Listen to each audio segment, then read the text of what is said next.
Good morning students. हमारी जो last class हुई थी उसमें हमने इक्विसिटम के एरियल शूट का इंटरनोड्स का टीएस सेक्शन स्टडी किया था। उस टीएस सेक्शन का हमने आउटलाइन डायग्राम को भी डिस्कस किया था और उसके साथ में उसकी जो सेलुलर स्ट्रक्चर थी हम इस डायग्राम के थ्रू इसको डिस्कस कर चुके थे। Next we are discussing about the topic stem. जो स्टेम वाला रीजन है उस स्टेम के हम नोट्स का टीएस सेक्शन को स्टडी कर रहे हैं। मींस जो उसका पर्व वाला पार्ट है, मैंने आपको कल भी बताया था कि जो हमारा स्टेम है इक्विसिटम के केस में वो स्टेम जो होता है वो किस तरीके का होता है, आर्टिकुलेटेड होता है। मींस कि यहाँ पर नोड्स और इंटर नोड्स में डिवाइडेड होता है। तो अभी तक जो लास्ट क्लास में हमने डिस्कस किया था वो क्या था, इंटर नोड सेक्शन। इसका टीएस सेक्शन हमने डिस्कस कर लिया था। नेक्स्ट जो ये नोड सेक्शन है, इस नोड सेक्शन के टीएस सेक्शन को हम स्टडी कर रहे हैं। देखिए नोड्स और इंटर नोड्स में जो डिफरेंसेस है मैं आपको आगे कंटिन्यू करके बता दूंगी, लेकिन उससे पहले हम इसको समझने की कोशिश करते हैं। जिगजैग फॉर्म मैंने आपको बता ही दिया है कि रिजेस एंड ग्रूव्स प्रेजेंट होते हैं, इसके कारण वो आर्टिकुलेटेड पार्ट जो है वो इस तरीके का शो होता है। सबसे आउटर मोस्ट लेयर जो होती है उसे हम क्या कहते हैं, उसे कहते हैं एपिडर्मिस। शूट के केस में तो एपिडर्मिस ही कहेंगे, रूट के केस में एपिब्लेमा। देन ये जो लाइनिंग स्ट्रक्चर आपको दिखाई दे रही है दिस इज कॉल्ड स्क्लेरेनकाइमा या स्क्लेरेनकाइमेटस हाइपोडर्मिस रीजन। इसका मतलब है कि इस रीजन में क्या होगा, थिकनिंग प्रेजेंट होती है और थिकनिंग किसकी होगी, लिग्निन और सुबेरिन की होगी। देन ये वाला रीजन जो डॉटेड स्ट्रक्चर है, क्योंकि मैंने आपको पहले भी बताया कि यहाँ पर ट्रोपोफिलस जो है वो एब्सेंट होती है और स्केली लीव्स यानी कैटाफिलस भी ही प्रेजेंट होती है। तो इसका जो स्टेम पार्ट है वो स्टेम पार्ट क्या करता है, फोटोसिंथेटिक एक्टिविटी को करने का काम करता है। तो ये रीजन जो है जो कि पैलिसेड टिश्यू यानी मीजोफिल्स टिश्यू का डेरिवेटिव था, ये रीजन कहलाता है क्लोरेनकाइमा।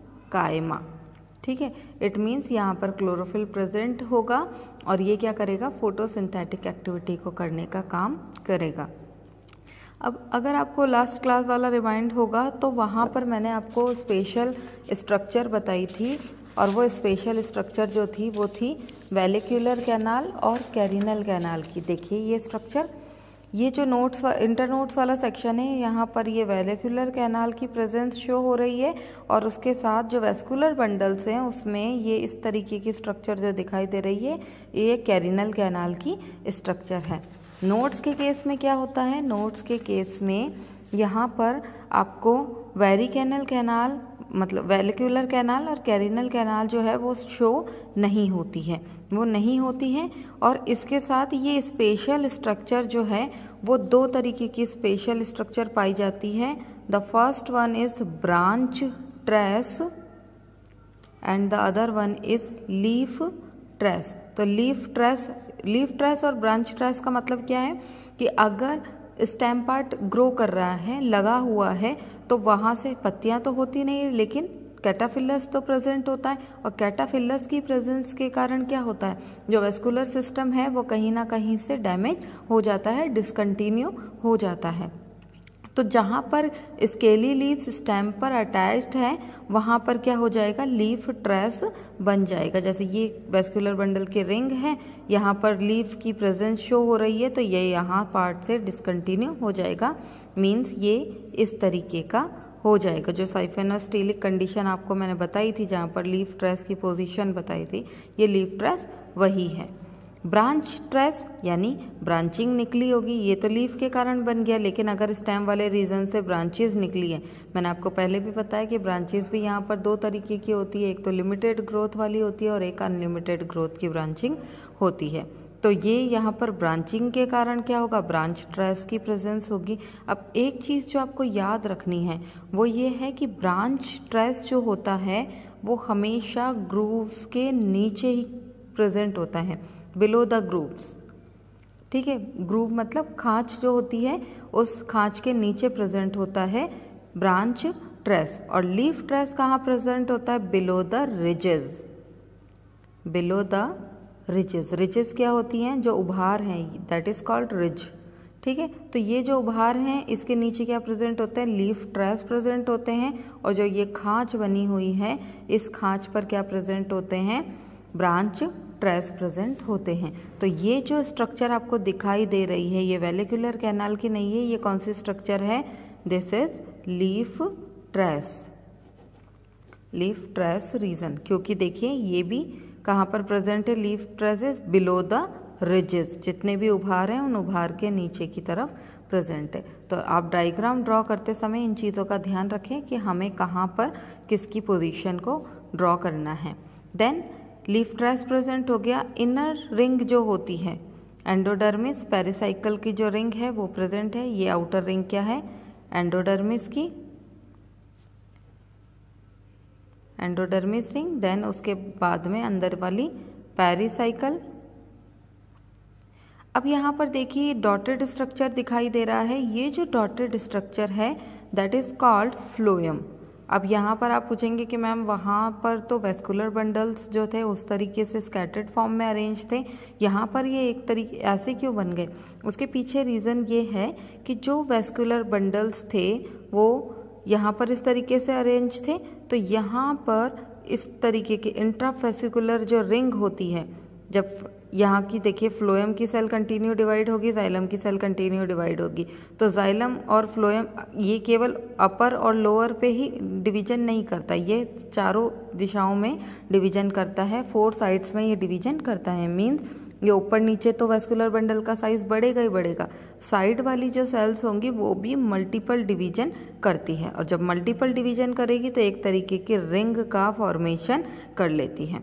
तो यहाँ पर जो रिंग्स बन रही हैं वो फ्लोएम की रिंग प्रेजेंट होगी, और जाइलम की अगर सेल डिवाइड होकर के डिवीजन करके और कंप्लीट स्ट्रक्चर बना रही है तो वहाँ पर फ्लोएम और जाइलम दोनों की रिंग्स ही प्रेजेंट होगी in the form of cylindrical. Cylindrical form में ये दोनों रिंग्स प्रेजेंट होती है। तो ये जो वेस्कुलर बंडल्स थे ये कंटिन्यूस डिवाइड होकर के एक तरीके का सिलेंड्रिकल रिंग बनाते हैं, जिसमें आउटर रिंग जो होती है वो फ्लोएम की होती है, और जो अंदर वाला रेड आपको स्ट्रक्चर दिखाई दे रहा है ये किसका होगा, जाइलम का होगा। इट मीन्स यहाँ पर रिंग बन गई है तो मेटाजाइलम और प्रोटोजाइलम की पोजीशन भी आपको पता चल गई कि कहाँ पर है, सेंट्रल रीजन पर ही प्रेजेंट होगा। This large structure is called branch trace, branch trace. और ब्रांच ट्रेस अभी मैंने आपको बताया ये कहाँ पर प्रेजेंट होते हैं, बिलो द ग्रूव्स, जो भी खांच होती है उस खांच के नीचे की तरफ ब्रांच ट्रेस प्रेजेंट होते हैं।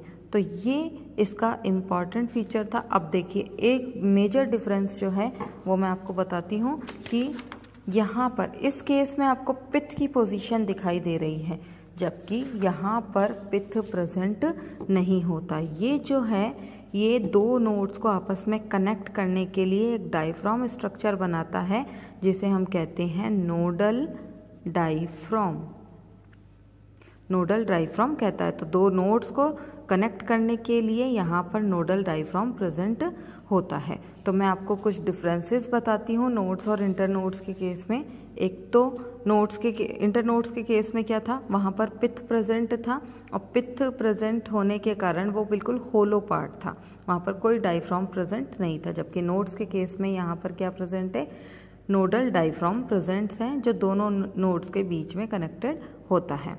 देन सेकंड कि यहाँ पर देखिए नोड्स इंटरनोड्स के केस में आपको क्या दिखाई दे रही है, वेलिक्यूलर कैनाल दिखाई दे रही है, जबकि नोड्स के केस में आपको कोई भी वेलिक्यूलर कैनाल प्रेजेंट नहीं हो रही है।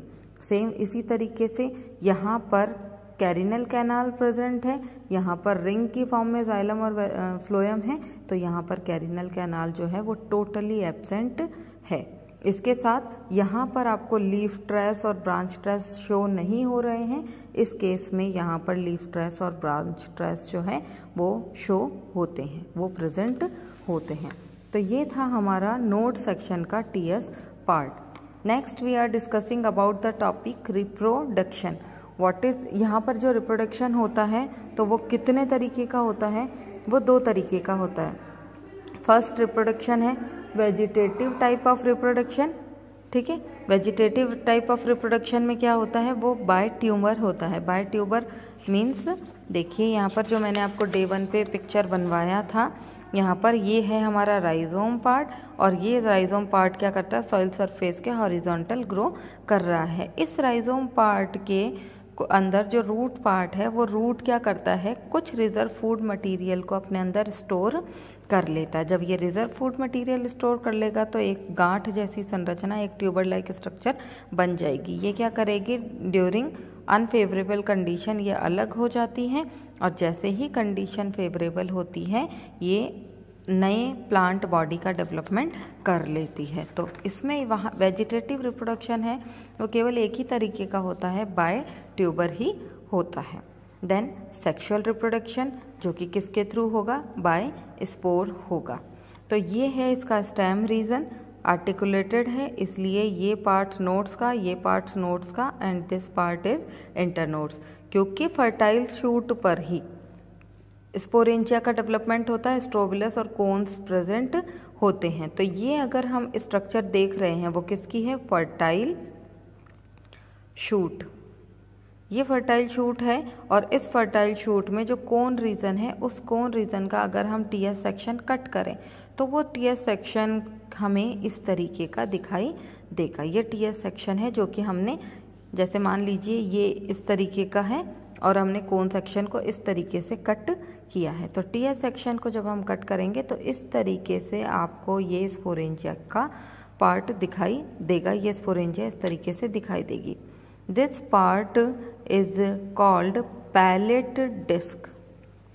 पैलेट डिस्क, इन पैलेट डिस्क पर ये आपको छोटी छोटी हैंगिंग पोजीशन पर दिखाई दे रही है, लटकी हुई दिखाई दे रही है। ये हैंगिंग पोजीशन किसकी है, स्पोरेंजिया की हैंगिंग पोजीशन है। दिस पार्ट जो कि एक ट्यूब लाइक स्ट्रक्चर, ये ट्यूब लाइक स्ट्रक्चर जो है ये कंप्लीट कोन को आपस में कनेक्टेड रखने का काम करती है, आपस में जोड़े रखने का काम करती है, और इस स्ट्रक्चर को हम कहते हैं स्पोरेंजियोफोर। ये रीजन स्पोरेंजियोफोर, ये स्पोरेंजियोफोर है, और इसके साथ ये स्पोरेंजिया है। यहाँ पर क्योंकि ये पूरी स्पोरेंजिया का बैलेंस बना करके रखती है, सारी स्पोरेंजिया को आपस में जोड़े रखती हैं, तो ये है हमारी स्ट्रोबिलस डिस्क।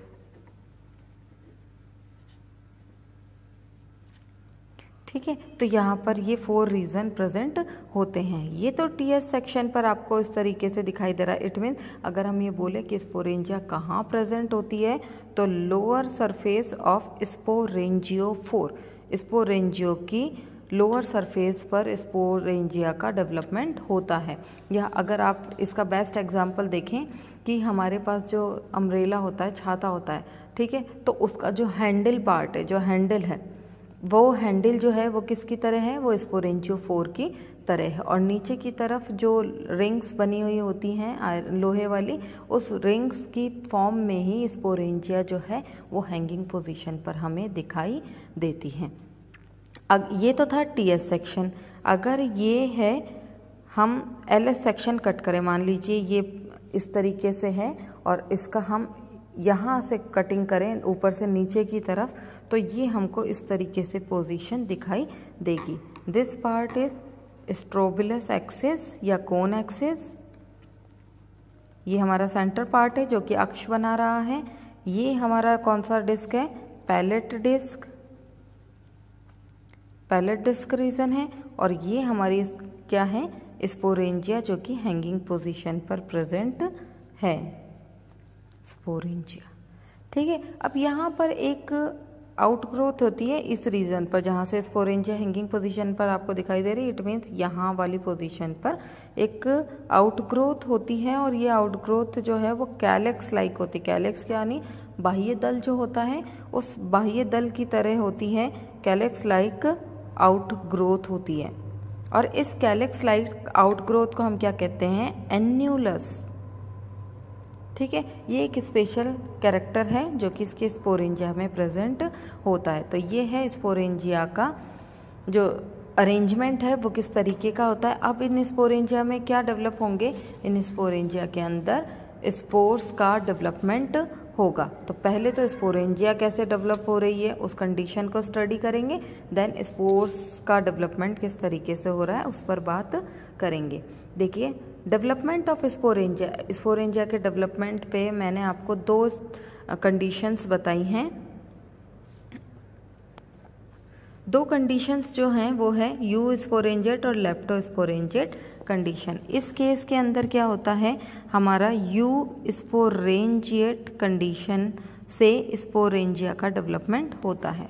तो यू स्पोरेंजिएट कंडीशन जो होती है उसमें स्पोरेंजिया किससे डेवलप होती है, मोर देन 1 सुपरफिशियल सेल से स्पोरेंजिया का डेवलपमेंट होता है।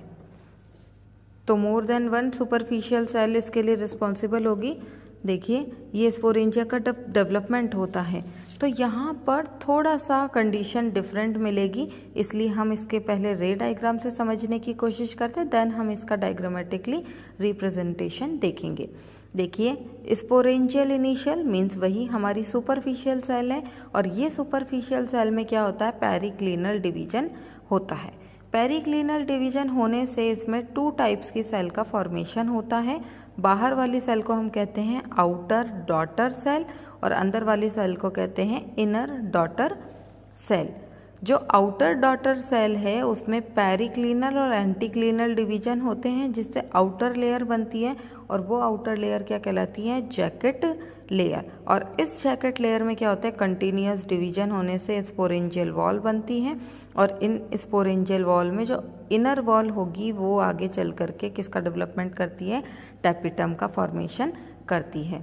ठीक इसी तरीके से जो इनर डॉटर सेल है उसमें क्या होते हैं, लगातार विभाजन होते हैं, कंटिन्यूअस डिवीजन होते हैं, और उस कंटिन्यूअस डिवीजन होने से स्पोरोजिनस टिश्यू का डेवलपमेंट होता है।